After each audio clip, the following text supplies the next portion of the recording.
नमस्कार। India debate में आप सबका स्वागत है। मैं हूं आशुतोष पाठक। मित्रों, भारत पाकिस्तान के बीच में जो सीज फायर हुआ उसके बाद देश में काफी कुछ कहा गया। कल प्रधानमंत्री नरेंद्र मोदी का राष्ट्र के नाम संबोधन था और उन्होंने सच्चाई बयान कर दी। उन्होंने कहा कि भारत ने अभी स्थगित किया है ऑपरेशन सिंदूर। ऑपरेशन सिंदूर न्यू नॉर्मल बन गया है। ऑपरेशन सिंदूर अब एक दिन चलने वाली कहानी नहीं है।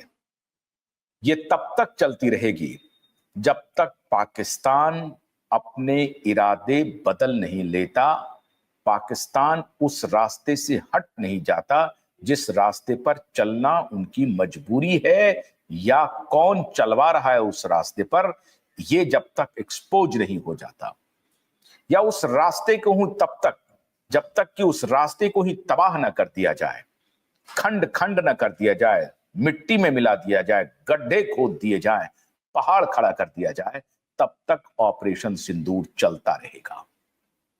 भारत के फर्म डिटर्मिनेशन का, मजबूत इच्छा शक्ति का इससे बड़ा कोई संदेश नहीं हो सकता है जो भारत के प्रधानमंत्री नरेंद्र मोदी ने न सिर्फ पाकिस्तान को दिया बल्कि पूरी दुनिया को दे दिया है।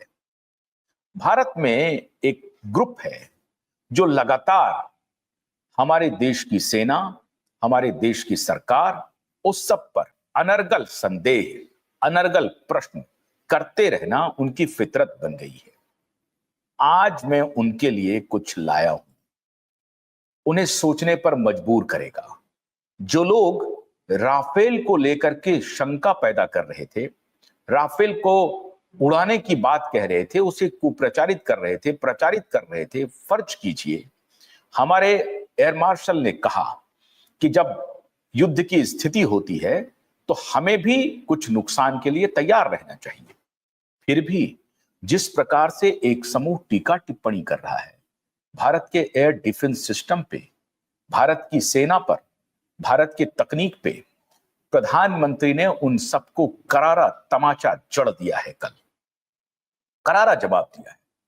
उन्होंने कहा कि भारत का एयर डिफेंस सिस्टम अब पूरी दुनिया में अपनी धाक जमा चुका है, सबूत पेश कर चुका है, पाकिस्तान के सैकड़ों अटैक को नेस्त नाबूद कर दिया, खत्म कर दिया।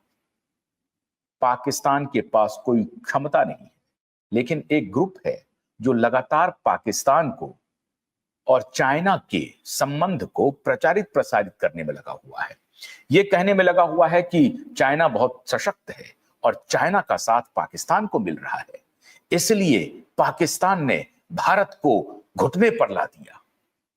ये भारत में भी कुछ लोग, कुछ मुट्ठी भर ऐसे लोग हैं जिनका दिमाग परवर्टेड है, उनका दिमाग पूरी तरह से खत्म हो चुका है। और मैंने कई बार प्रधानमंत्री जी से यह आग्रह किया है कि इन लोगों के खिलाफ आपको कार्रवाई करनी ही पड़ेगी।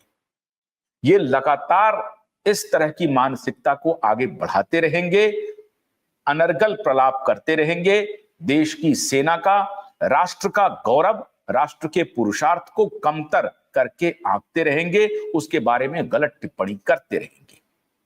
इसलिए राष्ट्र के नाम पर कोई समझौता नहीं हो सकता और ऐसे विक्षिप्त मानसिकता के लोगों के खिलाफ भारत सरकार को मजबूत कार्रवाई करनी ही पड़ेगी, करनी ही चाहिए।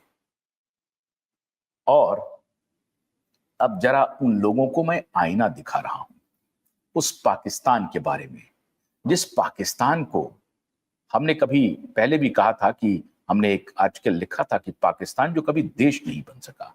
देश बनने के लिए बहुत सारे अवयव की आवश्यकता होती है, इंग्रेडिएंट्स जिसको कहते हैं आप। उसमें से एक भी चीज पाकिस्तान के पास नहीं है। पाकिस्तान है क्या?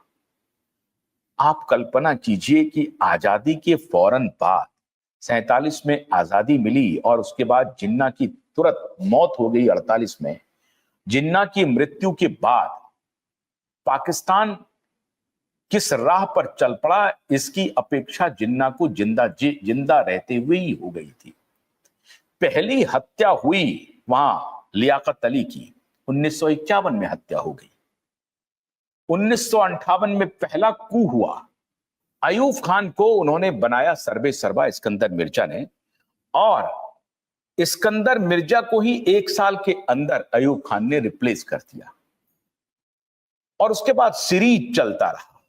जुल्फिकार अली भुट्टो, अयूब खान को हटा करके जुल्फिकार अली भुट्टो आए, जुल्फिकार अली भुट्टो को हटा करके जियाउल हक आए, और फिर जियाउल हक, जुल्फिकार अली भुट्टो को जियाउल हक ने नजरबंद किया और फिर बाद में फांसी पे चढ़ा दिया।